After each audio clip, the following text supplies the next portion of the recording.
नमस्कार, महत्त्वाची बातमी समोर येते आहे।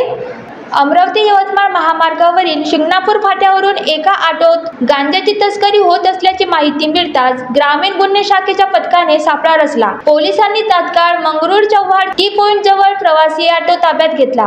ऑटोत पाहणी केली असता त्यात 8 किलो 110 ग्रॅम वजनाचा अंदाजे 1,62,000 किमतीचा गांजा पोलिसांनी जप्त केला। या कारवाईत वर्धा जिल्ह्यातील शेलू तालुक्यात असलेल्या कोपरा चांदणी गावातील रहिवासी व्यंकट भाऊराव मोहिते यांच्यासह वर्धा जिल्ह्यातील सेवाग्राम हॉस्पिटल जवळ राहणारा 31 वर्षीय सचिन लीलाधर नाईक या दोघांना ताब्यात घेतले। दोघांकडून 1,62,000 किमतीचा गांजा सह 1,50,000 रुपये किमतीचा ऑटो एकूण 3,12,000चा मुद्देमाल जप्त करण्यात आला। दोन्ही आरोपी विरुद्ध मंगरुळ चव्हाण पोलीस स्टेशन येथे गुन्हे दाखल करण्यात आले। ही कारवाई अमरावती ग्रामीण पोलीस अधीक्षक विशाल आनंद अप्पर, पोलीस अधीक्षक पंकज कुमावत यांच्या आदेशाने ग्रामीण गुन्हे शाखा पोलीस किरण वानखडे, मंगरुळ चव्हाण सहाय्यक पोलीस निरीक्षक राजू होके यांच्या नेतृत्वात पोलीस उपनिरीक्षक मोहम्मद तस्लीम, पोलीस उपनिरीक्षक मूलचंद बाबुरकर, पोलीस कर्मचारी अमोल देशमुख, सचिन मसांगे,